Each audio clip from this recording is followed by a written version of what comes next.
benshi bavyirata nk'ubuhizi ngo twebwe iwacu ntawe upfa kuduhonyora.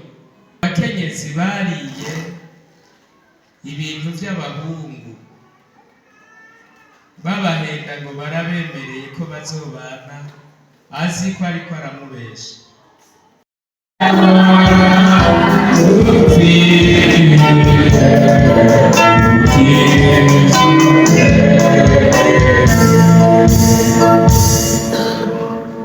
Turashima Imana nyina amahoro iduteye iteka kuba hano mu ngoro y'Imana ngo twumve icyo ivugana natwe. Turabashimiye cyane kuva dushitse hano, twabonye urukundo rwanyu, tubona ukuntu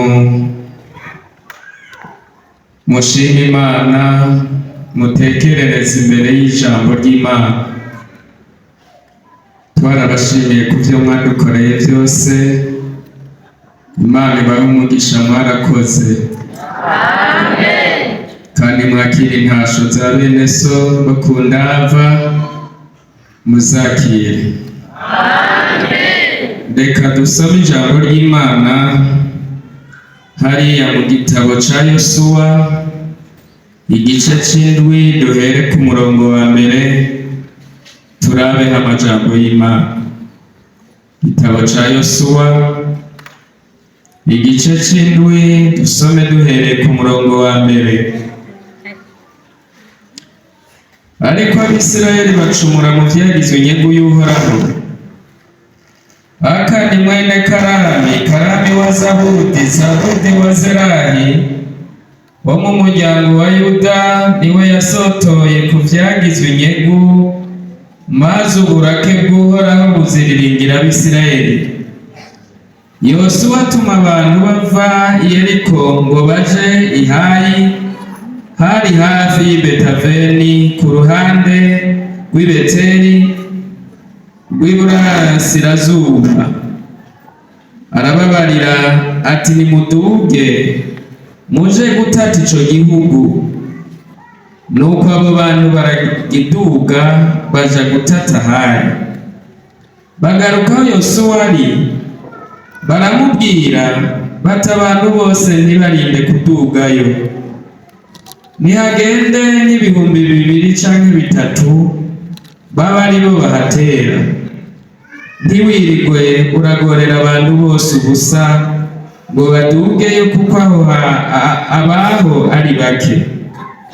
Nuko mu bantu havamwo nk'ibihumbi 3 badugayo, ariko abantu b'i Hayi barabirukana. Ab'i Hayi babacamo mu bantu, babicamo abantu nka 36, barabakinagiza. Babahanuye ku irembo ry'igisagara, babashitsa i Shebarimu, bagenda barabica ku mumanuko. Maze imitima y'abantu ishongera mu nda zabo, icika nk'amazi. Yosuwa nawe yitangamurira ko impuzu ziwe, yitembagaza imbere y'isanduku y'Uhoraho, ashitsa ku muhingamo ku mugoroba. Bo n'abakuru b'Abisirayeli bisurira ko imikungugu ku mitwe. Yosuwa aravuga ati, yo ewe Mwami Uhoraho, ni iki catumye uja buca aba bantu Yorodani kugira ngo tugabure mu maboko y'Abamori ngo batugeseze? Erega iyo tuba twapfumye tuguma hakurya ya Yorodani. None ga Mwami, ndacavuga iki kwa Abisirayeli babinjitse ibitugu imbere y'abasi babo? Kuko Abanyakanani n'abari mu gihugu bose bazovyumva, baze batuzingazinge, bazimirize izina ryacu mw'isi. None izina ryawe rikomeye uzorigwanira ngwiki? Maze Uhoraho abarira Yosuwa ati, va hasi. Niki gitumye witembagaza hasi? Erega Abisirayeli bacumuye, kuko baciye mu isezerano ryanje nari nabageze kwitondera. bagasotora ku vyagizwe inyungu yavyo, bakavyiba, bagatako bakabisukiranya, bakabirenzako, mbere bakabisukiranya n'ibintu vyabo. Ico nico gitumye Abisirayeli badashobora guhagarara imbere y'abasi babo, bakiyabinjika ibitugu imbere yabo, kuko bahindutse ibivume. Mbere sinzokongera kubana namwe shiti mukuye ivyagizwe inyungu yanje muri mwebwe. Va hasi ubwira abantu biyeze, ati umunsi w'ejo uzushike mwiyejeje, uti niwe nyene abivuze, Uhoraho Imana y'Abisirayeli, ngo yemwe Abisirayeli, muri mwebwe hari ivyagizwe inyungu yiwe. Uti ntimugishobora guhagarara imbere y'abasi banyu gushitsa mubikuye muri mwebwe. Nuko mu gitondo muze mukorane umuryango umwe ukwawo, maze umuryango nzokwerekana jewe Uhoraho uzukorane inzu imwe imwe ukwayo, maze inzu nzokwerekana ize jewe Uhoraho izikorane nyenirembo umwe ukwiwe, maze urugo nzokwerekana jewe Uhoraho baze bakorane umugabo umwe ukwiwe. N'aya majambo y'Imana dusome hariya Zaburi 139, dusome amajambo makeyi duhereye ku murongo wa mbere.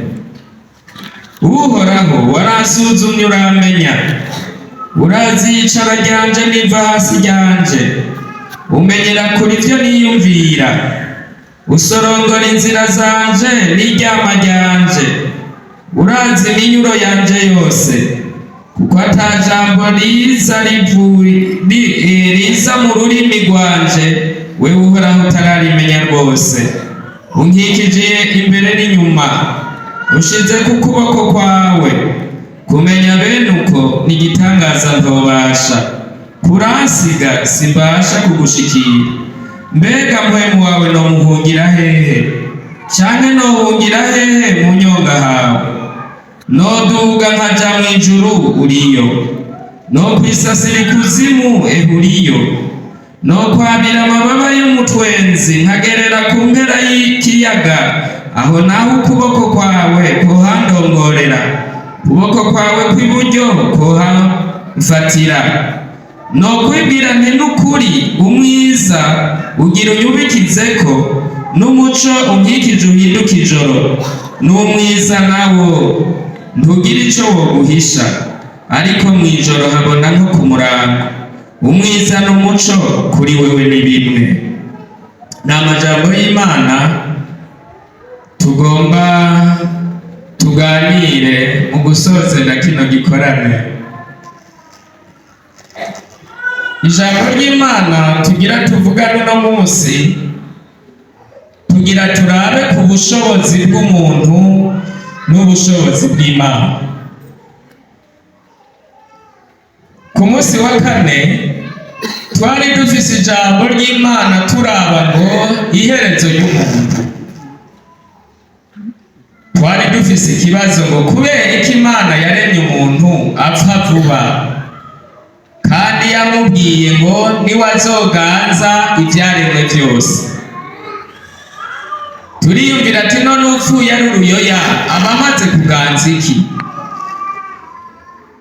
Ariko ijambo ry'Imana biza kutwereka neza ko Imana yaremye umuntu adapfa. Burya umuntu ntapfa.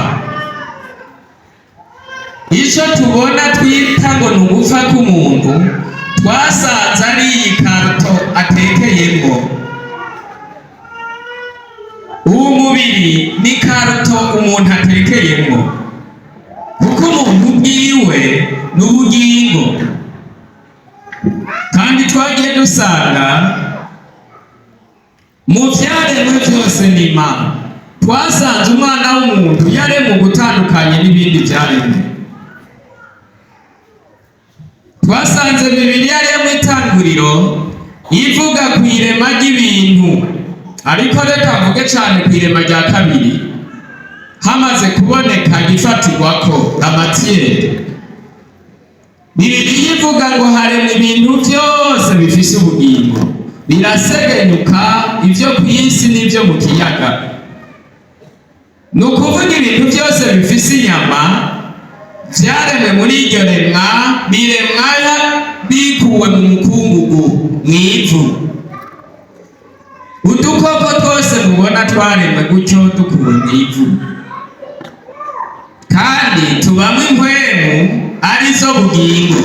Ariko naravuze ngo sinzi, ngira ngo ibindi byaremwe bifise inyama birimo ubugingo, impwemu ziri muri byo ngira ngo ni umuyaga, kuko nta na hamwe tubona Imana yahumekeye mu kindi caremwe atari umwana w'umuntu.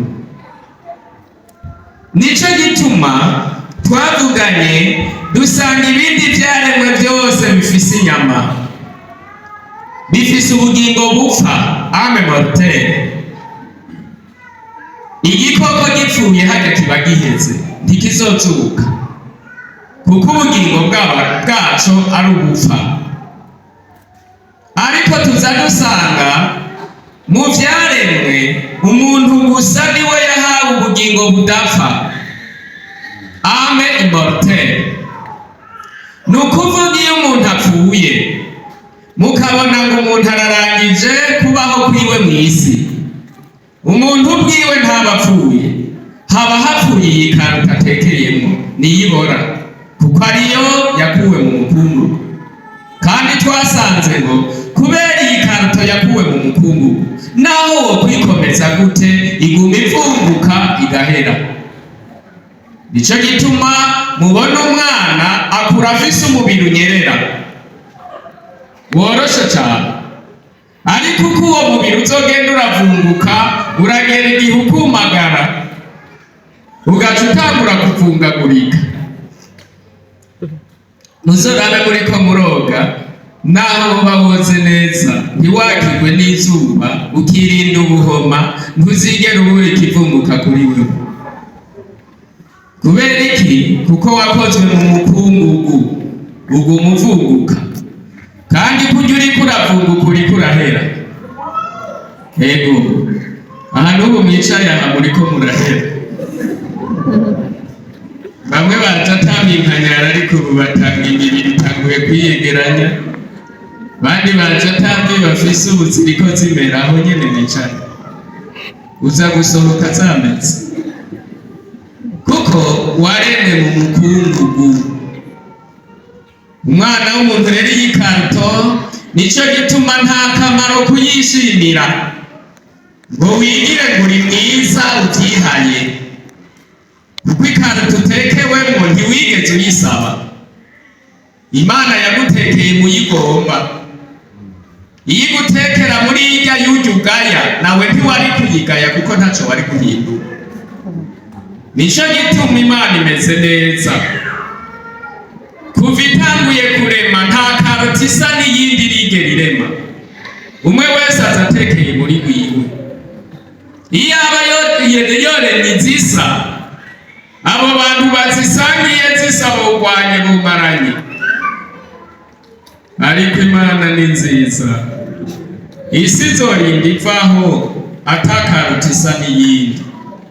Naho mwoba amahasa, musanga izo karuta zidasa, zipfuma basi ziba zitangana, naho zogerageza kuba nk'izisa. Umwe ugasanga ni munini uwundi ni muto, mugasanga ni muremure uwundi ni mugufi, kugira ngo Imana itandukanye izo karuta. Twagiye dusanga rero umwana w'umuntu ni ikiremwa kidasanzwe. Nico gituma umwana w'umuntu azozuka, kuko umuntu ntiyigeze apfa, ni ukumukangura gusa kugira ngo asubire muri karuto yiwe. Imana nishimye. Navuze ngo mu gihe cyo kuza kwa Yesu tuzumirwa, tuzosanga ivu ryose ryandagayemo amakaruto. igihe Yesu yaje navuze ngo inzu nyinshi zizobomagurika, ko muzosanga idongo mwakoresheje amakarito y'abantu, aho irivu ryose ryuzuyemwo imibiri y'abantu. None urumva warayishize ku nzu yawe utegereze kuzomeneka kugira ngo umubiri uveyo? None sivyo? Hazoba ibikomeye Kristo niyaza, ibintu bizomenagurika twumigwe, ariko twe ntaco, tuzoba twamaze gushika mu isi itameneka. Haleluya. Ariko natwe niba imibiri yacu izoba yahamwe hano, izobanza hameneka iveyo mu gihe inzamba izobivuze. Mwana w'umuntu rero, twagiye dusanga Imana ntiyaremye umuntu apfa, yaremye udapfa. Mwana w'umuntu ntapfa. Bariya bose batwitangiye bapfuye bariho imbere y'Imana, barahari, bararindiriye umunsi w'inzamba ngo bakanguke bahabwe ibyasezerano niba bapfuye bizeye. Ku munsi wa gatanu twabonye ukuntu Imana igirira neza abasavyi bayo yahamagaye Elisa, imugirira neza ku bari baje kumutera, ingabo zari zije kumufata.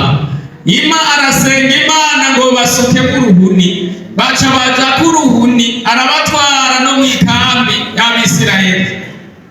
Abashikayeyo uwurongoye ingabo z'Abisirayeli ndabice, aravuga atari ko umuntu maze gufata impiri agashika iwabo mukimwica, ahubwo bagaburire bigire batahe, bagende kubivuga ko mu Isirayeli hari Imana. Imana yagomba kutubuza kwihora. Umwasi wawe niwamumenya uramugirira neza, warindira umunsi wo kuranduka bazomenye ko wari ufise Imana. Ejo twize amajambo y'Imana, turaba ngo mbega umwana w'umuntu yavuye he? Yesu yadusanze he? Na cane twebwe abanyamahanga.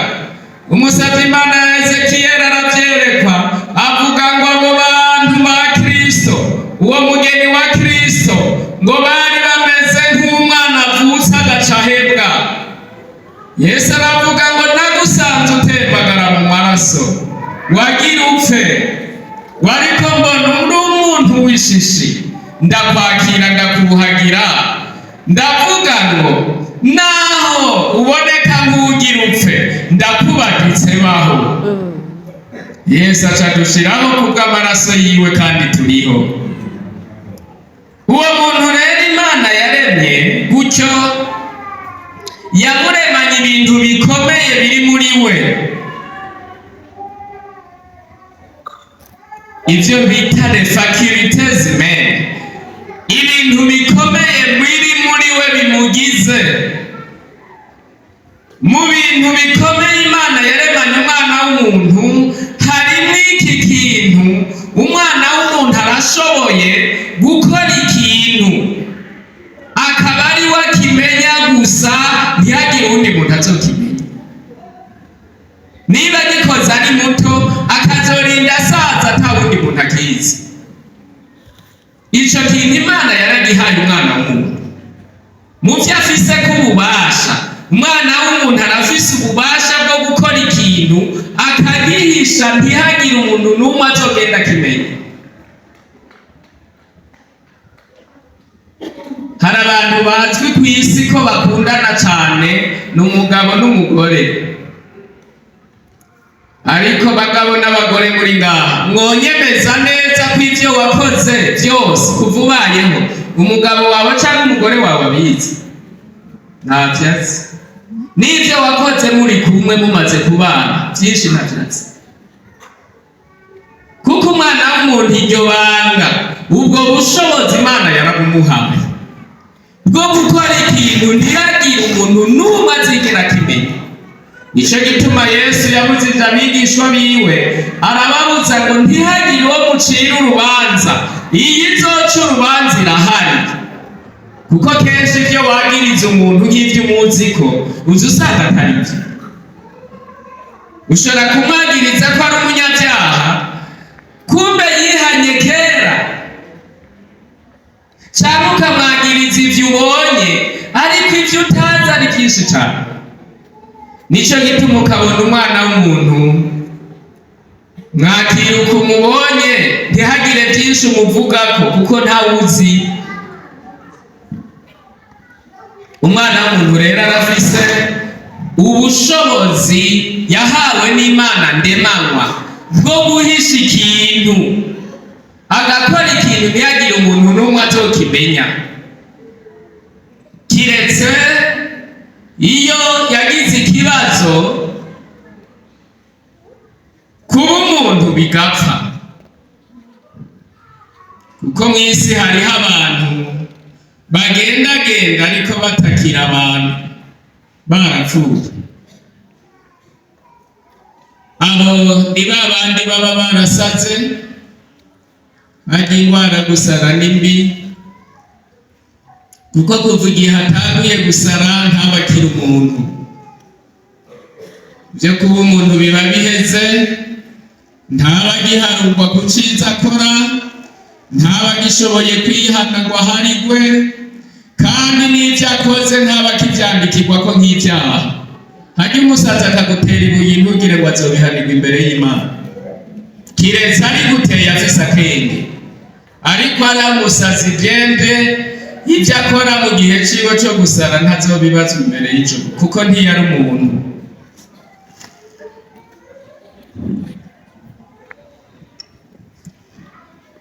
Abo ni bamwe, abandi n'abana batoyi.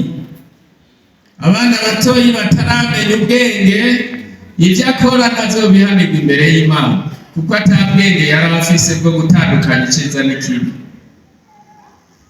ntazobihanirwa. Nico kimwe n'abatama bashaje cyane n'abatamakazi,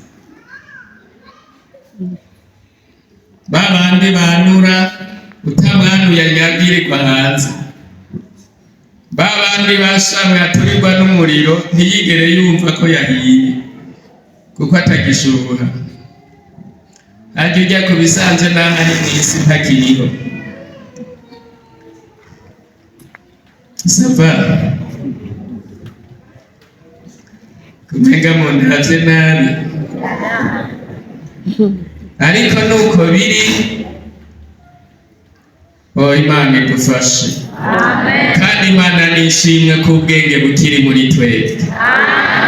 Ukuri hanyuma ukazozinduka kugira ngo utahure kukiriho, uzozinduka ugifise imigambi y'ibyo uzokora.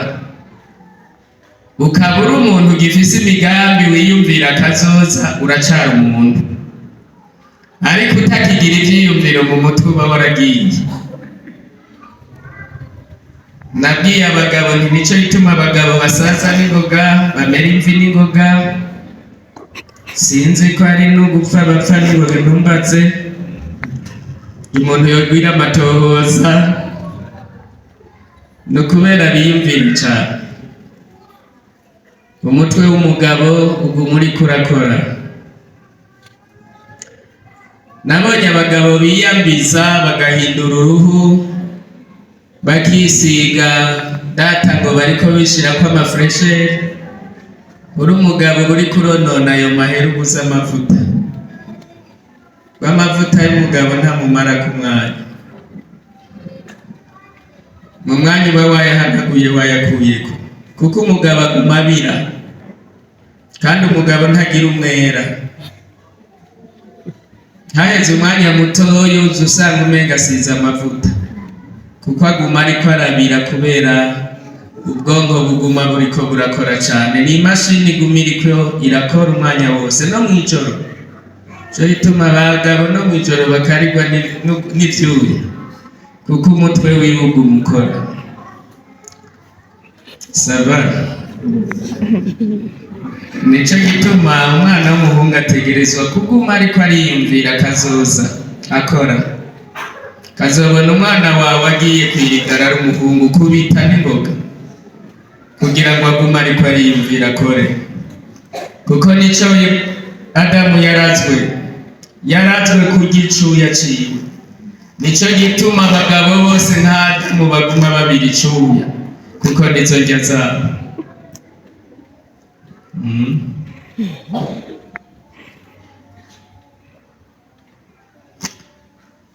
Nariko ndavuga ngo Imana ishimwe. Uwanditse Zaburi imwe yavuze ngo ndagushima ko naremwe mu buryo bw'igitangaza, ariho naremwe Mana. Burya umuntu yaremwe mu buryo bw'igitangaza. Umuntu rero arafise ubwo bushobozi bwo gukora ikintu ntihagire umuntu n'umwe azigera amenya ikintu yakoze.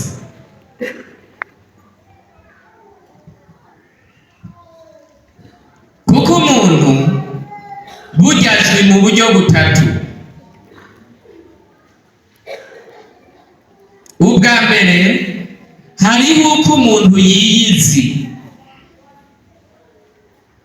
Umuntu uwo ari we wese ariyizi, arazi ibyo yanka, arazi ibyo akunda, arazi ibyo yakoze, arazi ibyo yiyumviye.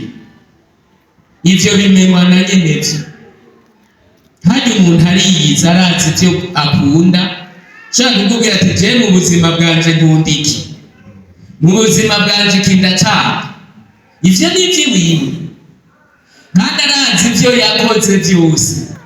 Burya Imana imeze neza kabisa, yaremye umuntu mu buryo butangaje. Urashobora kwibuka n'ibintu vyakubaye kuri umwana mutoyi cyane, ata myaka myinshi uragira, ugasanga uravyibutse.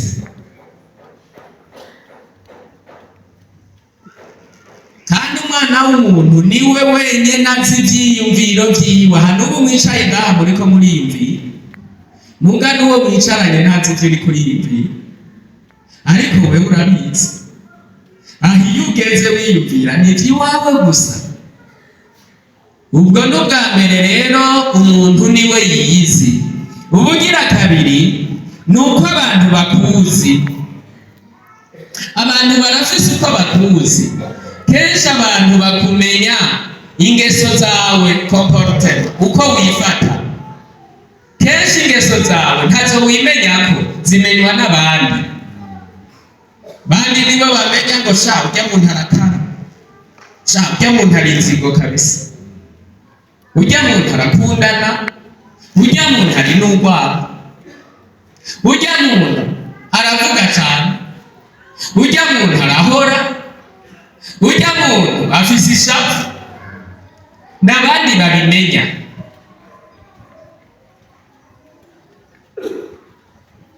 Kuko umuntu wewe ingeso ziwe naho zoba mbi zibera mbi imbere y'abandi, ariko kuri we si mbi. Kuko izo bita ingeso mbi ziwawe abandi bantu, weho kuri wewe n'ubuhizi. Umuntu afise ishavu asugurirwa avyiyizi ko nk'ubuhizi, avuga ngo je ntawumperana, je ntawunzana, je ntawupfa gukora ikintu ngo agende, naho uhera imyaka myinshi ngo ndaguma ndacibuka. Uri umuntu ukaze benshi bavyirata nk'ubuhizi, ngo twebwe iwacu ntawupfa kuduhonyora. Imana yagize neza, agakiza karagabanije ibintu byinshi. Umuntu iyo ariko arakura hari ikimubako, ibibi n'ingeso mbi, cane cane ingeso ziwe ndemanwa zamubayeko, bica bitangura kuduga vyose. Nibo babandi mu nzira usanga agenda aratukana ari wenyene. Kumva umutamakazi mutama agenda aratukana mu nzira. Ningeso mbi yabayemo kuva iminsi yarakiri, biraduze. Kuko iminsi yiwe yo gusezera iriko iragenda, ntakimenya ntagikontorora n'ibintu. Aguma abona abo batukana bari imbere yiwe. Karabo umuntu ariko bavugana ukamubura, ariko Imana ishimwe, nta mukizwa yakijijwe yihanye izo ngeso zigaruka mu bukuzi bwiwe, asaza atekereje, ahubwo abafise amabanga y'Imana yuzuye mu gihe c'ubusaza bwiwe. Abasigaye bo bahuye wese amubwira ngo Imana iguhezagire. Burya Imana iguma imbwira ngo, ariko abadakijijwe haca haduga za ngeso ziwe mbi, catangura gutuka abantu bose mu nzira. Abantu rero barafise uko bakuzi, baramenya n'ivyo ukora, ariko bamenya bike, ibibonekera abantu nivyo bamenya. Ikibabaje, abana b'abantu baragoye. Hari n'ukumenya kuri mubi, mugabo akaba ari we wa mbere agutaka kuri umuntu mwiza, kugira ngo ntazohava ahomba ka kantu wari umuha. Nico gituma biragoye ko umugore avuga umugabo wiwe ko ari mubi, cyangwa umugabo avuga umugore ko ari mubi. Ntazohava amwima igitenge. Ariko abamuzi ko ari mubi. Nico gituma no mu mategeko y'igihugu iyo barondera basura abantu, abo mubana mu nzu nta ivyo bavuga nta gaciro babiha, kuko biragoye ko umukozi avuga ingeso mbi za shebuja akimuhenda, azozivuga nibavana. Biragoye ko umuhate azovuga nabi shebuja akiri inyuma yiwe, ariko nibavana azovuga ivyo yakora vyose. Nabwiye abantu ngo hajya nta banga ririho. Ntutugire umunyamabanga umwana w'umuntu. Mwana w'umuntu si umunyamabanga. Umwanya mugikundanye mugisangire tujya tuntu, akikurondera ko tujya tuntu azorigumya. Muga mupfa akantu gato, vyose azobishira hanze. Hari abantu bagenda bashwana ngo none mukaba narabimubwiye akabivuga, none we wabivuze, none weho burya wari umunyamabanga ko wabivuze, none ujya wabibwiye niwe wari uzi rero ko ari Imana. Ega nawe n'umuntu yarabivuze. Reka rero nce ndabakura ku nzira, bijya wabwiye mugenzi wawe nk'ibanga yarabivuze. Ejo niwavyumva ntuziri kuracumurira ubusa, kuko nawe warabivuze.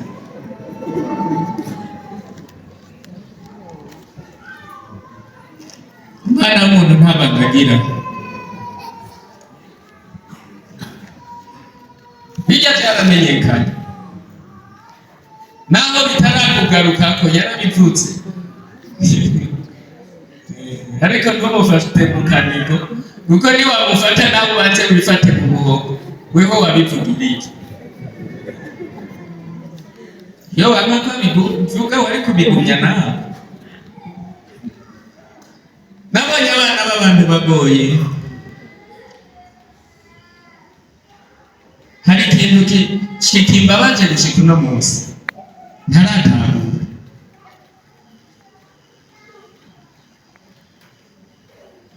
Abantu muzi ifu yirabura cane ubu ntizikigwiriye. Hari ifu yirabura cane y'imyumbati, abayizi ni bari abo barariye ubugari bwayo mu manikinoki buranaryoha. Yirabura cane. Muyita iki? Inyange. Inki? Inyange.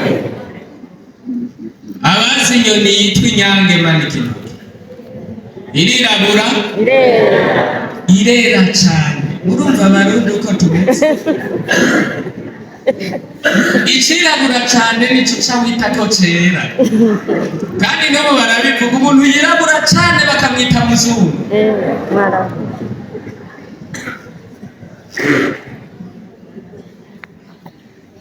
Ukazumva umwana w'umuntu avuze kuri mwiza, ntiwidode ku gatuza. Hari igihe avuze kuri mubi cane mu bakazi,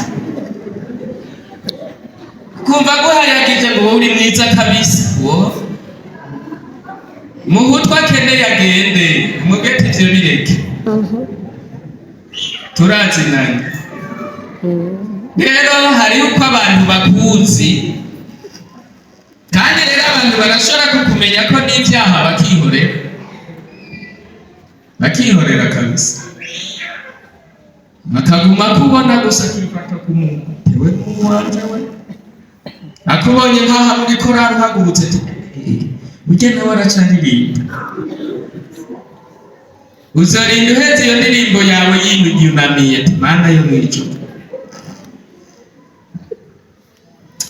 Imana ibamagira wemerera ujya muntu agahaguruka. Nico gituma ukorera Imana akwiye kuba akarorero keza,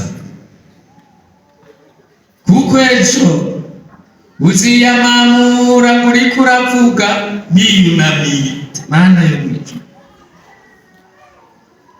Nta kundi kuri Imana, nta kundi.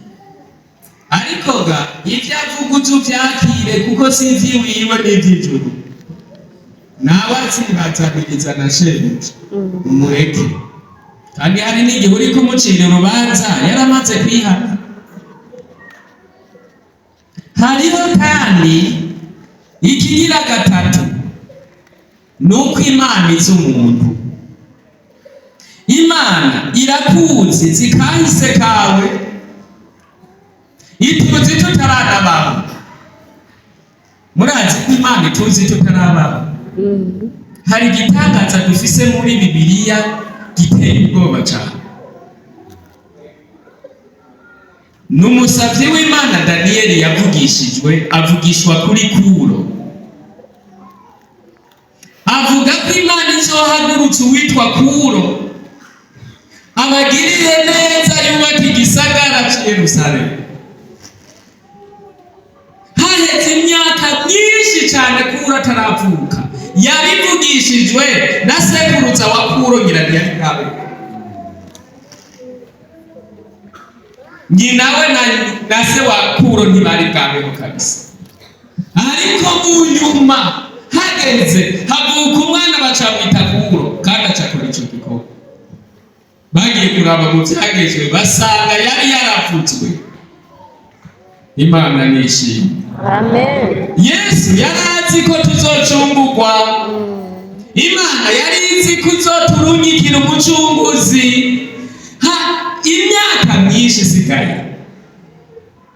Yari yarabivugishije no mu gihe cy'inyuma ya Mose ngo nzobarungikira, nzobahagurukiriza uwundi afise umutima nk'uwo, ngo azoragira ihanga ryanje. Imana rero iratuzi kahise, irazi ibyo twakoze, kubu kaje akazi n'akazoza niyo yonyene ikazi. Irazi bizokuba ejo, irazi bizokubako mu mwaka uza. Ivyo bizwi n'Imana, kandi ntaco wiganyira. Ubuzima bwawe buri mu maboko yayo. Ico uzoba reka kugitomboza, Imana niyo yonyene ikizi. Wewe ihangane urindire, Imana igufashe. Hari ikintu gusa yagiriye abizera, ikababonera akagohe, ikabamenyesha mu vyayo bizoza. Kubera iki? Kuko hari ico dusangiye n'Imana, hari ubucuti bukomeye abizera Imana basangiye n'umugeni wa Kristo. Babarakwereka ibizoba, kuko hari ico musangiye mu Mana. Ingorane tugira no kuvya amasezerano dufise, ucuza imbere y'Imana ukishuza ngo Mana bimwe wabwira none bizoshika ryari? Aha hariho abantu ishavu ryabishe, amazi ari mu kunuka, ari imbere y'Imana ngo Mana mbe warambeshe, bya bindi kutaramba. Navyo vyambayeko. Nari mfise ivyo Imana yasezeraniye, mara igihe nisonzesheje kugira ngo ivyo Imana yavuze ko ndabibone. Mbere bukeye ucumenga woca ubibona. Abandi nabiyo wisonzesheje ufise isezerano ry'Imana, uhejeje ayo masengesho ucuryama hakiri kare, witeze muri iryo joro ngo Imana hari iki hafi kubwira. yemwe murabizi abantu basenze kenshi ukagenda utonse ntabwo baba barumenyereye no kurota nta namba Shumega Imana ntiyanakumvise ntiyakiye n'ayo masengesho yawe ndabimaramo igihe ndasenga mbabaye kabisa nditanga Imana bimwe wavuze ko ndabikeneye nta no kumvugana nta no kunyishura n'akajambo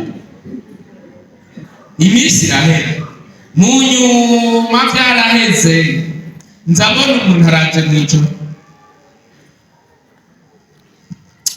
arampamagara mbona ndi umunyeshuri mu kirasi n'umwe mbona ni umwigisha afise ingwa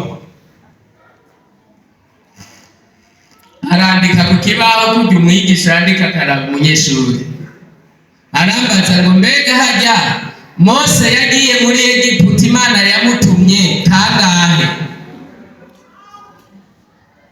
nkiriko ndavyiyumvira acarambaza ngo mbega ubwa mbere ni Imana yari imutumye ntego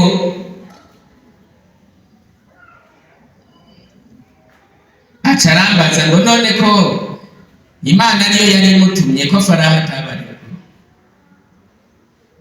ntangura kwiyumvira kabisa ndegereje iki kibazo kinaniye none Imana yari gutuma umuntu ku muntu agana carambaza ngo none ubwa kabiriho niyo yari imutumye cambaza ndahora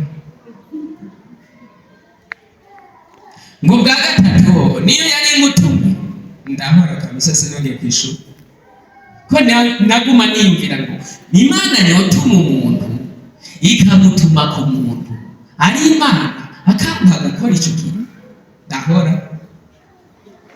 acashira ingwa ku meza acarandaba avuga ngo Gaburiyeli ngwiki Imana yakubwiye yabikubwiye utabiyisavye izobikora utabiyisavye acarigira camba muri izo ndoto naciye mvukama ndabwira Imana ngo mbabarira ntavyo nzongera gusengera ngo ko ariyo yabivuze ni Imana itabesha igihe cyayo kigeze izobikora muga ntizobikora kuko wisonzesheje kuko ngo n'igihe yabigusezeranira wari wisonzesheje nihagire muri mwebwe umuntu arambwira ati ngiye kuryama uno munsi nza kwerekwa ibi n'ibi n'ibi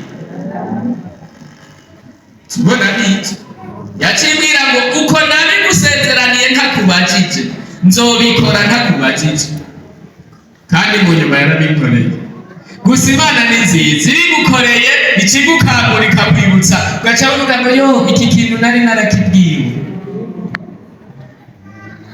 Imana rero irazi kazoza kacu kandi n'Imana imenya amabanga yacu yose vya vyiyumviro vya bindi umuntu yahishije mubizi muri babiri ni wewe n'Imana mwe murabizi na nyimwo Imana irazi ivyo wakoze ata muntu n'umwe yigeze abimenya Imana irazi ivyo wiyumvira ata wundi muntu abizi uyanditse Zaburi aravuga ngo uhoraho warasuzumye uramenya urazi yicara ryanje niva hasi ryanje urumva Imana kugeza imenya ko wicaye imenya ko uhagurutse ngumenyera kuri ivyo niyumvira kagabira ngo ijambo ritaraza mu rurimi rwanje wewe uba wamenye ico ngira mvuge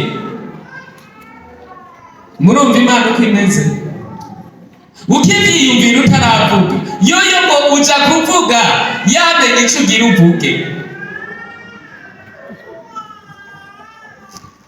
nico gituma Yesu yaciye yigisha abigishwa biwe arababwira ngo ntimukunde kwishura n'ingoga ngo imbere yo kwishura ngo banza guzungurutse ururimi rwawe inshuro indwi ni ukuvuga ngo wiyumvire cyane ntupfe kuvuga kuko yari Imana igera ku munzane ivyo twiyumvira n'ivyo tuvuga umuntu rero kuko ari we muntu yaremwe mu buryo buhambaye nico kiremwa Imana iharurira ikintu icyo ari cyo cyose nico gituma igikorwa wakoreye Imana mwibanga ata muntu n'umwe abizi. Imana yo mw'ijuru irabizi, yarakikwandikiye. Amen. Bijya byose wakoze mwibanga ukorera Imana byose biranditse, kuko Imana yo irabizi. Hari ibyo tuzoshika mw'ijuru tugatangara, n'abantu bakanatangara bakavuga ngo ivyo yabikoze ryari. Abazotangara nabo tubana mu nzu, ivyo wabikoze ryari? Ibugi kinaragikoze ntaco nababwiye, nta n'umuntu yigeze akimenya. Narabwiye abakristo ni hari ibikorwa vy'Imana bifise intera zikomeye mu rusengero. N'umuntu azana ikintu ku ngoro y'Imana akagishiraho ntanavuge, ntanamenyeshe ko ari we yakizana, akaza agashiraho. Ukagura nka tapi ukaza ukayishira ngaho mu rusengero, atari umunsi wo kwiga atanu ubizi, ugashiraho mu rusengero canke hagiye mu rusengero ugashiraho ugaca wigira. Ntuzonaje no kwa mwarimu uvuga ngo narazanye tapi, reka wewe wihore. Niba yisasaha mu rusengero, amazi yose azoja kuri yo uzoyahega ingero. Uzopfukama wese uzomuronkako. Nabwiye abantu ntihajya hari ibikorwa biteye ubwoba mu rusengero abantu batamenya. Ukoze ibikorwa mwibanga, ni ukuvuga ngo mukizinanyemo n'Imana yo mw'ijuru gusa.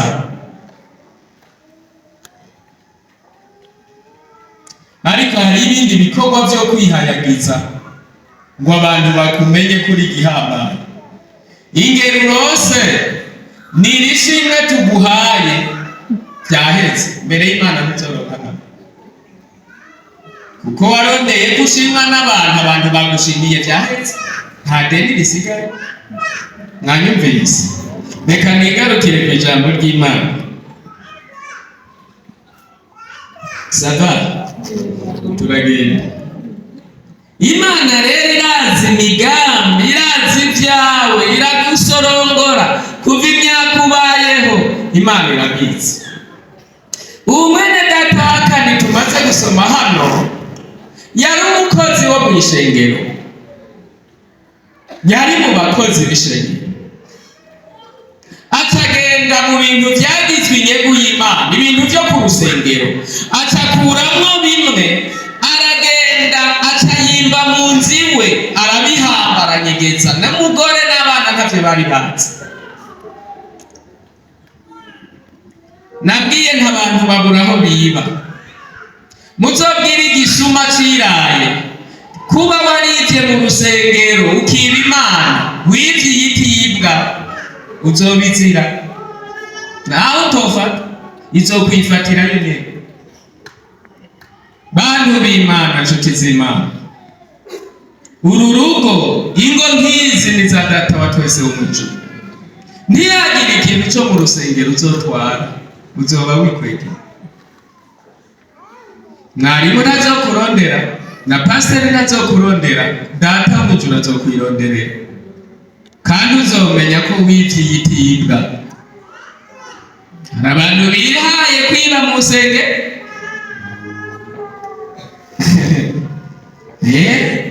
Abitwaye akabona aragurishije, ntawe umufasha akiyita igihangane. Nagomba mumenyeshe ko wivye yitibwa, izokwironderera yo nyene. Wari kuba umuhinga woza imbere yayo ukayibwira ngo Mana mbabarira narakwivye, ikagukurako umuvumo, kuko bene uwo muvumo gufata n'abo uvyaye bose. Imana idufashe. Aha niyibwa bene data, uzoga ivyawe bikubumbe, urye ivyo ku rusengero ubireke. Akani agira ako kantu k'akenge, aragenda ngo mu vyagizwe inyegu y'Imana arabitwara.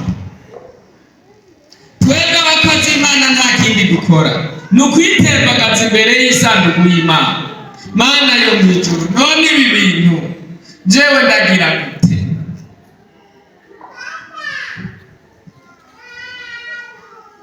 Yosuwa atuma abantu gutata ngo baze kuraba igisagara bagira bacemo.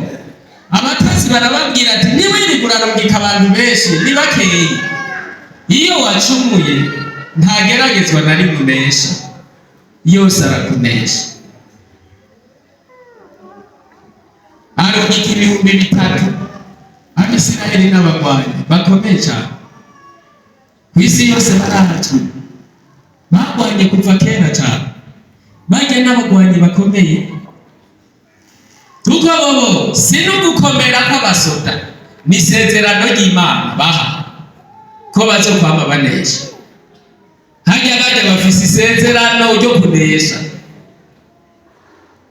Kumva Isirayeli iteye ati bararambutse barahetse, bana ba Yakobo ntibashobora guhera, ntibashobora guhera.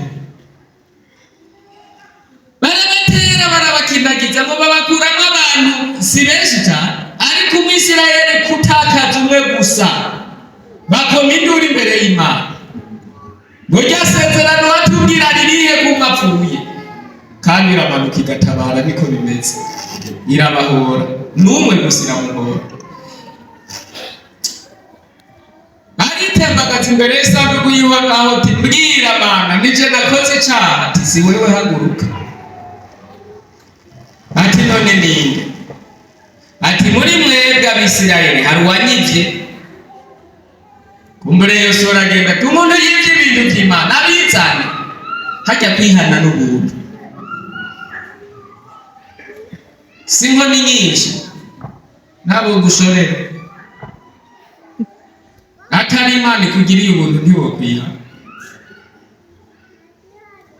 Dusanzwe tubizi gufunga ubwavyo ntibituma umuntu akizwa. Hajya umunyororo ntugire ngo urakiza umuntu, yeka ashobora no gufungwa akazovayo yabaye inkozi y'ikibi mbi cyane, hakamubera ishuri yo kwiga ubu. Ariko hari abo bikosora n'iki, ariko ahuriyeyo na Yesu. Ati nkoraniriza bose je ndabironderere, je ndamuzi, kandi Imana yabimuzi. Bakoranye imiryango irakorana, umuryango umwe urafatwa.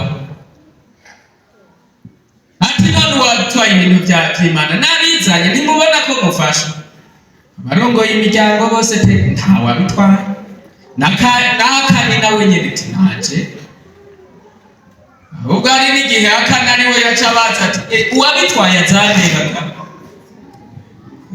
Ayo gazobona mu matohozo umuntu avuga amajambo menshi, muragombe mumukorere, abagomba ngo ntamenyekane. Hari n'igihe akani ari we yadumutse abandi ati zana ivyo bintu vy'Uhoraho mwebwe. Imana ati mu muryango wose arabuze, panga inzu imwe ukwayo. Inzu irimo akani irafata, ndimwazana ibintu by'abantu. Gira akani niwe yagira ati none ntimubona inzu yacu kwifasha, zane.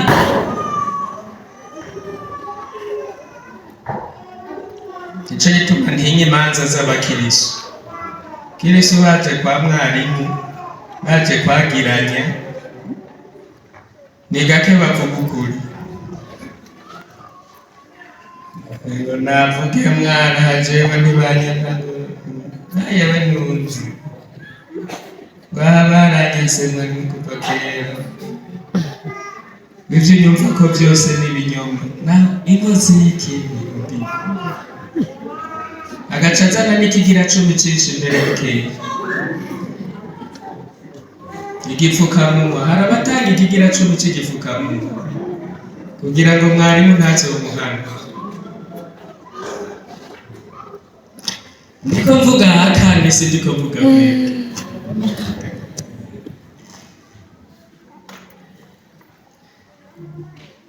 Uwo muryango iyo nzira Imana ati nta kibazo genda mwitorera, panga rero umwe wese ugaburugo.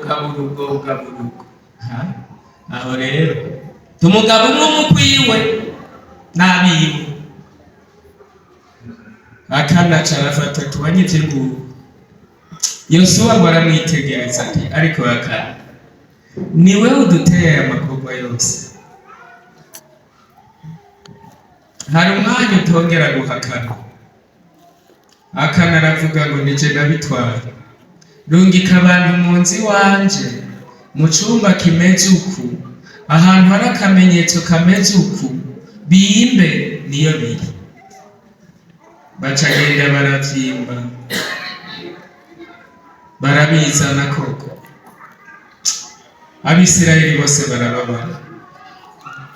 Imana yari yavuze ngo uza kubifatana aturiranwa n'umuryango wiwe wose n'ibyiwe byose, iyo nzu yakani yose iciraturika.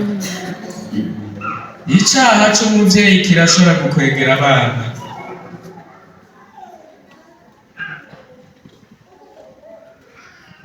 Imana yacu ni Imana tuzi, iratuzi cane.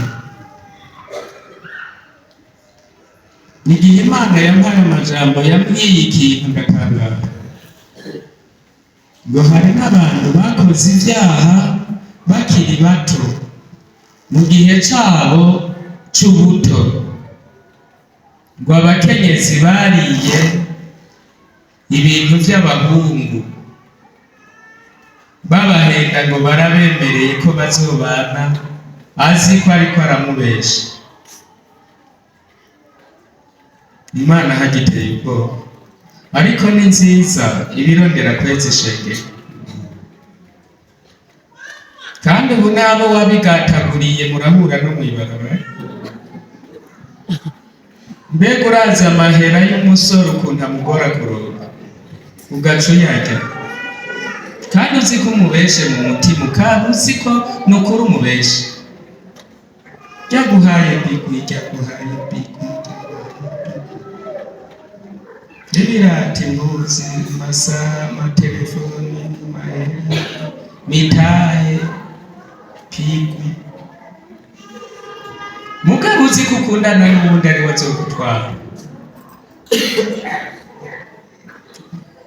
Wagenda kuvugisha ati none twatuntu twanje wiki, wowe warabaye iki? Imana yayanditse yose yo yaguhaye. Imana irambwira ngo abo bahungu naho babaye abagabo ntibibagira babariye amahera, ngo iyo amubonye yumva umenga n'umuteye icumu mu mutima, ngo genda bambwirira mu bakenyezi bihane, kuko barivye. Bakobwa bacu ntimuzibe ibintu vya bene so, kandi ugaza usanga n'uwo wivye n'uwo musangiye na korali, mugahagarara hamwe uzi ko bamwivye.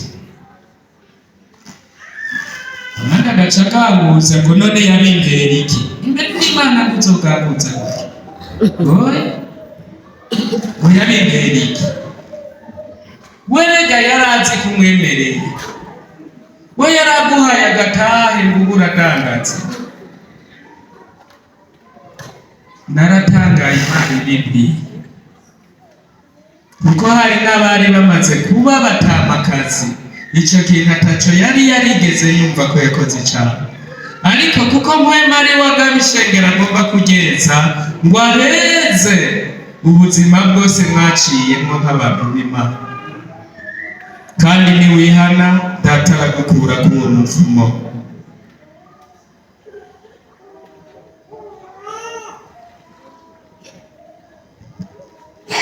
Imana idufashe. Amen. Abantu ugasanga bariko batanga inyungu mbi ku bantu, mu mutima iwawe ukagira imigabo yo kwiba umuntu, ukabigira umugabo muri wewe wumva kugira umwiba, ukamwidendekeranya ko kugira ngo umwiba, ugafuma umugurana kugira ngo umureshe, kugira ngo niyagwira umutware ikintu wabonye uzomutwara. Imana yacu ni Imana iteye ubwoba, ntisa n'umwana w'umuntu, ariko yavuze ngo mubabera kuko nanje nduwera. Mweho ibyanyu birabitswe biri mw'ijuru. ntuze wibe mwene so.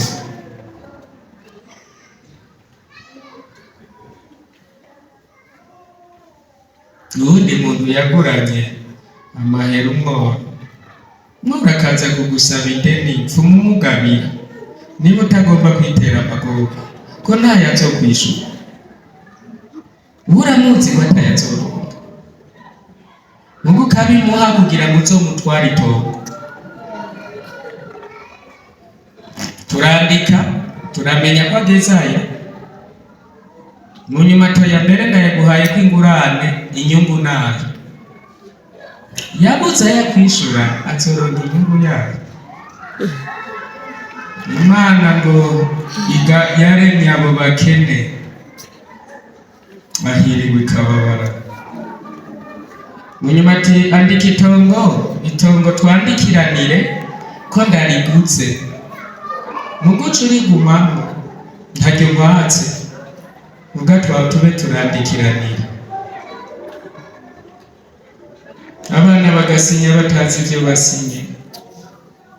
Itongo ry'imiliyoni zingahe zikagenda ku mahera 50,000 bamuhaye yunguka,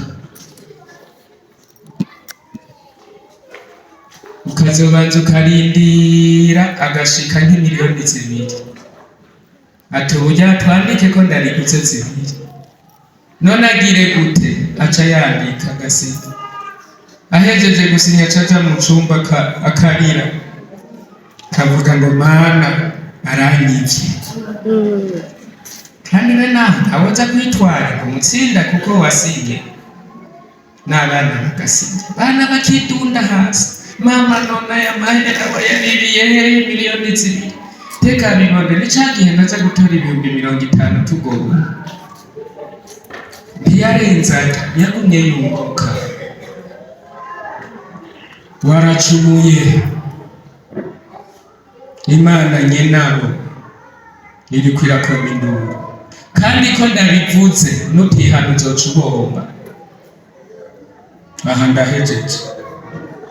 n'Imana isi vyacu isa amabanga yo mu mutima, iraza amabanga yo mu mutima, iraza ukumeze. nimureme nshuti izoba umugisha. uri umwana w'Imana ntacyo urinda kwiba, data azoguha umugisha. ivyawe ko wabikoreye n'Imana izobiheza, ariko niwiba nyinshi izobitwara kandi bibuze n'abawe kuzobirya. nariko ndavuga ndiko mvuga hakana, ntihagire umuntu azovuga ngo navuze ibi. ariko Imana ngorera mpwemu yera yateguye iri koraniro niwe ariko aravuga kugira ngo mwezwe. nta kindi Imana ikuronderako, irondera ngo wihane wezwe ubu mwana w'Imana.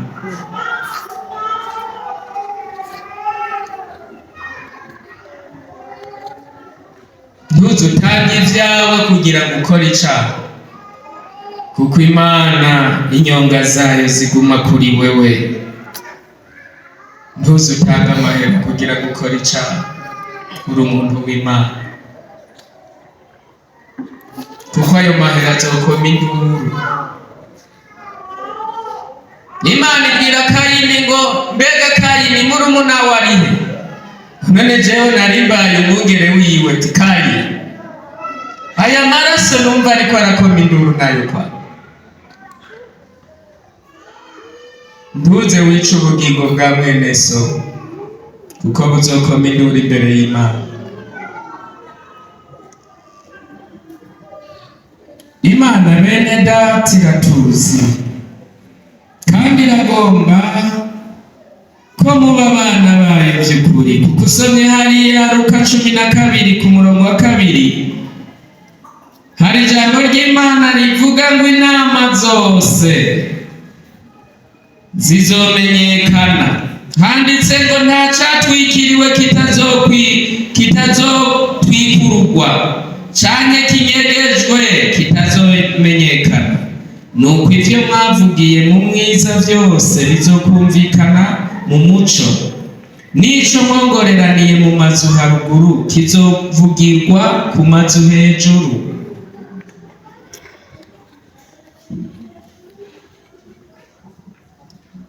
Ntibazohagarara imbere,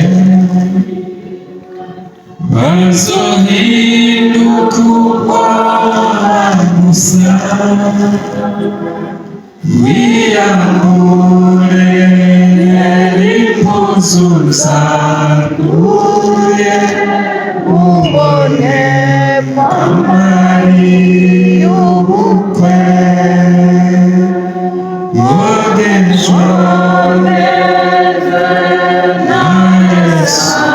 Kristo atunganijwe n'amaraso y'umukiza,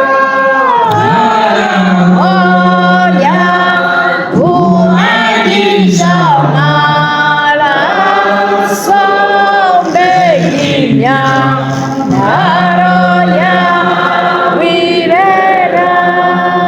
ntaco ko wabikoze uri umunyabyaha, noneho Imana iravuze ngo aho wumviye ijwi ry'Imana wihane.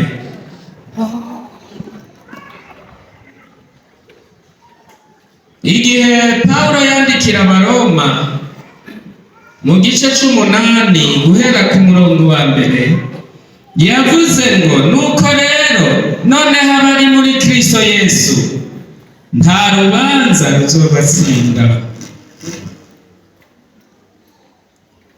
Twumva ijambo ry'Imana ngo dukire urubanza rw'Imana. Uwo muririmbyi aravuga ngo ntibazoshobora guhagarara imbere yiwe, bazohinduka ubwoba gusa.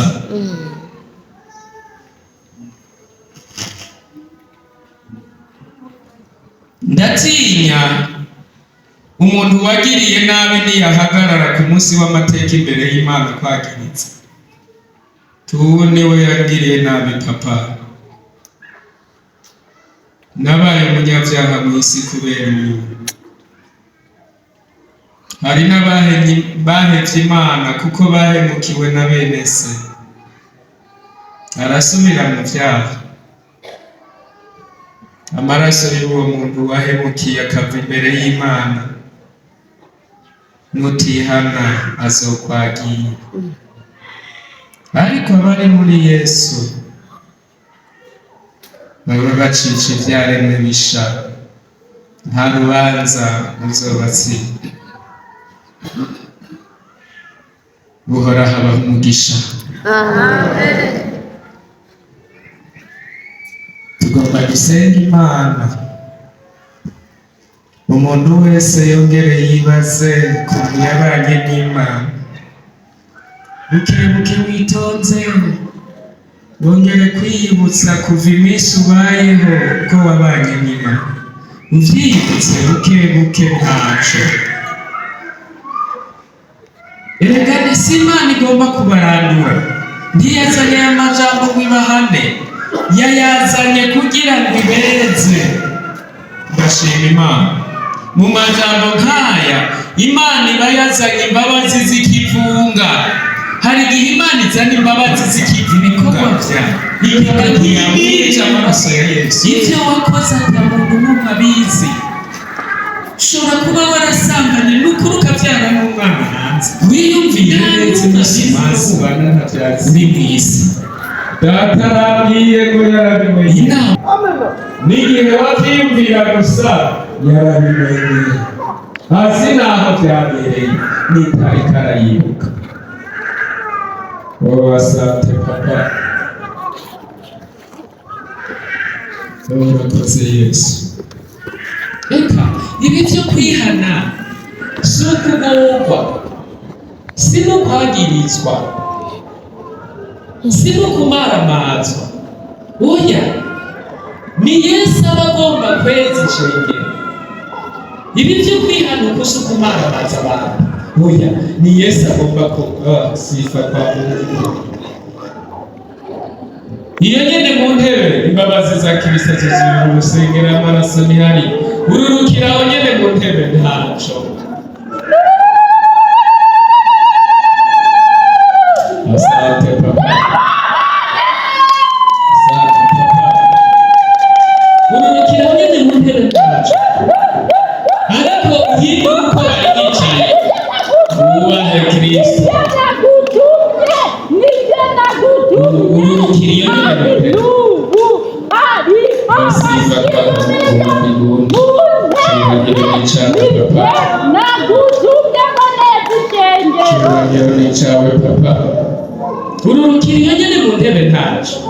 ufukamubwire data ngo mbabarira.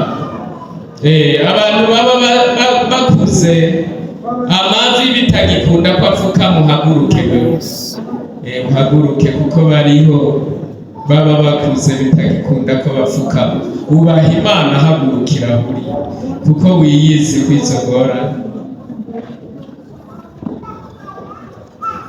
Irijwi ni rya databuja agomba kweza ishengero rya hano ku Muyange, agomba kubeza ngo abaharire rimwe izindi mbabazi zikivuga. Kristo aramanuka ukamenga arabije ayo maraso.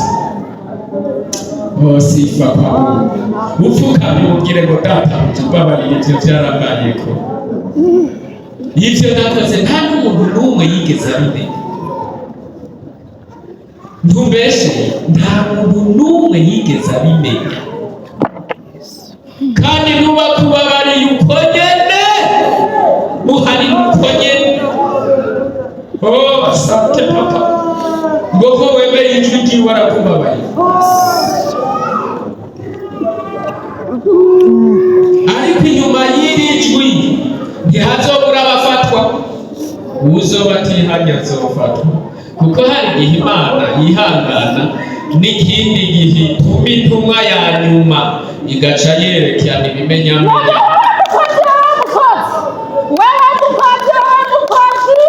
Urazi igituma naguhagurukije nkakuzana muri aka karere. Urabizi igituma naguhagurukije aya majambo iyo kugumiza mu gisagara nindere kuyavuga ko naguhagurukije kubw'icyo gikorwa. Asante papa. Nukuri none hari ikibazo gupfukama kusaba Imana imbabazi hari icyo bigutwara? Kubwira Imana ngo mbabarira ntumbesheye narabikoze, ivyo hari icyo bigutwara koko? Hari amabavu bigutera? Imana iragukubisa ugira hari iki kugize? Benshi mwagiye kubakana mwarateranye inda mwarasambanye. Wihana uvuge ngo papa nkuraga umuvumo ntuzokwagira abana banje, mbabarira ufutire icyo cyaha. Uwo muvumo ntuzokanyagirira abana. Uhoraho yabaziye neza uyu munsi, numva nemezwa n'Imana. Uhoraho yabaziye neza ku Muyange. Izi ni imbabazi zikivuga data atanga ku ishengero ryiwe. Izi ni zikivuga kandi wemeye iri jwi ryose wese araharira. Bene data, ibihe byose si bimwe. Ntuzumenyere Imana ngo ndazi ni yayandi bavuga. Oya, ntimenyerwa. Ni Imana izi ishengero ryayo, ni Imana ituzi neza. Muri twese nta n'umwe itazi. Nanje ndiko ndavuga iranzi cyane, iranzi. Kandi uhaguruke nkivuga, ugahaguruka mpejeje kuvuga, marayika azobaduganye raporo. Ufukama mu nyuma ntazoba ariho. Ega n'Imana ikorana natwe, erega ni y'urutonde. Kuko niba ibyo bitanzi nk'umukozi ntaco noba amazi. Ikorana natwe bene data. Uzupfukame umukozi Imana kiriko aravuga, kuko marayika ntashobora kuvugana raporo nkiriko ndavuga. Ariko ninavuga ngo dusenge bizoba biheze aca aduga. Pfukama nawe ubemwe mu badugana raporo ko wihanye. Imana ibaha umugisha, tugomba dusenga Imana. Asante papa. Bene aya masengesho n'umuvyeyi w'ishengero ahaguruka agasabira imbabazi abantu.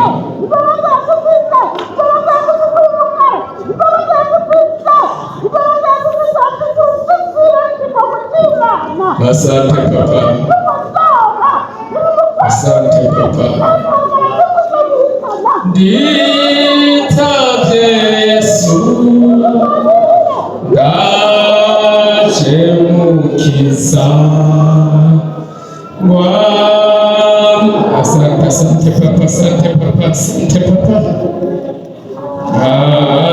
Anyoza munganye ntaziko fisi ibyaha byinshi umutima byose ndabikora. Asante papa, au yego onditavye. Haleluya, asante Mungu wa mbingu, asante papa, asante papa, asante papa. Kazi muvyeyi, kazi bazisabira, manika amaboko hagati y'iri shengero atageze.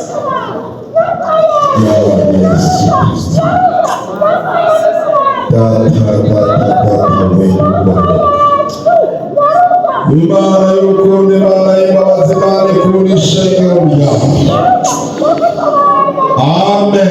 Turagushimiye kubw'amagambo yawe Mana tukiwe hano. Muri ubu bwoko bwawe bugomba gukizwa buzoje n'ijuru. Urakoze, urakoze kuri kuragomba kwenza umugeni wawe. Mu izina rya Yesu ukagomba kugeza akaha n'icyaco cyose. Mana yo mwijuru uzi byose, atacunyegejwe, atanakimwe utabona kandi atanakimwe utazi. Urabona abantu bakubise amavi bose imbere yawe Mana. Aha bariko bariyana ku byaha byo mu butore bushikiye isaha bageze. Imitima yabo yafashwe waka. Icyabaje Imana kuri Akani nuko atemeye ngo yatura avuga ati ni jewe, kandi ubupfindo buriko burarondeza. Abikaba ubupfindo bw'ijambo ry'Imana bwarondeje. None ngaba baravyemeye imbere yawe Mana. Umuntu wese ariko aravuga ati babarira kuri bya bintu, babarira kuri Imana nyine, babarira kuri bya bintu Imana bimenye n'ijambo ryawe rivuzwe ko. Ndasabye amaraso matagatifu ya Yesu yongere kweza. Umugabo ari hano, Yesu umukenyezi ari hano, Yesu umwigeme ari hano, Yesu umusore ari hano, Yesu umuntu ari we wese akimuwera nkuko nawe wera. Erega ishengero uzorijana mu ijuru ari uko ryejejwe n'amaraso matagatifu ya Yesu. Mana yo mu ijuru, wowe uvuga ngo pfa kwemera gusicaca ibisigaye biraguhari. Amaraso yawe arakora muri abantu. Genda kuri imitima Mana yifashe ibishengero bya hano ku Muyana. Urarigiriye ubuntu Mana, urarigiriye ubuntu Mana, urarigendeye Mana, kandi aryo birakumvise. Imbabazi zawe nizongere kuri bako, bongere kumva ko hariwe ibyo aribyo byose bagucumiyeko, ibyo batakoze mu kuri no mu kugororoka, ibyo bagejeje, ibyo umuntu yavugiye mu kinyengero, ibyo umuntu yagomba kugira amabanga, turabisamuye mu izina rya Yesu. Umugwarizi Shetani yongera atsindwe. Ibyo umwana w'umuntu agenda akiramo imigabo itari yo mu byaha cyangwa mu bindi, amaraso matagatifu ya Yesu yongere kubeza. Abakozi bacu barambitse ku biganza, twizere ko bahariwe kandi twizere ko bagiye neza. Ni muri izina rya Yesu Kristo niho tubisabye, amen.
Asante papa, asante papa, urakoze Kristo. Aba bantu muratsinanye, aba bantu bahagurutse nta n'umwe yibesheye, barafise ibibazo, bagiriwe nabi n'abadayimoni, babandi wanesheje nibo babagiriye nabi. N'ubu uranesha, n'ubu uracanesha, kuko ubwo bushobozi wabusigiye abo wahamagaye, ngo nibamara kurambura ibiganza bakabishira hejuru y'abagwaye bakire mu izina rya Yesu. Wa bushobozi bw'umwijima, mwa bisigo, mwa ntumwa z'abasatanisi, mwa ntumwa z'umugwanizi, turategetse mu izina rya Kristo Yesu, muve mu mibiri y'aba bantu, muve mu mitwe yabo, muve mu maraso yabo, muve mu nda zabo, muve mu ngingo z'umubiri, rekura imitsi yabo, va mu migongo yabo, va mu nda zabo. Oh, asante papa, urakoze Yesu, urakoze kuri hano, urakoze kuri kurakiza, urakoze kuri kurahumanura, urakoze kuri kurasangangura ubushobozi bw'umwijima. Aba bazogushima Mana, aba bazoguha icubahiro, aba bazovuga ukwera kwawe. Erega ijambo ryawe rizogira ububasha muri iki gihugu, uzogira ububasha muri ino ntara, uzogira ububasha ahantu muri iki gisagara. Aba bantu bakoreye ibitangaza bakabivuga, bagashima Imana, bagashingira intahe izina ryawe ko rikomeye. Oh, urakoze Mwami Yesu, ubakize, ubaburuhure, iyi mitwaro ibanyikiza nuyibatabare, kugira ngo bamare ikindi gihe cyo guca muri ubu bugaragwa bumva bafise amahoro, bashima Imana. Reba umunezero n'amahoro mu mitima yabo, uhereye uno munsi bumve bihindutse, bumve umunezero, bumve amahoro, bumve ububabare buheze, bumve imisonga iheze, bumve uburibwe buheze. Erega Mana uri muri iri shengero, erega Mana uri aha hantu, erega Mana wimanukiye kugira ngo uhezagire ishengero ryawe.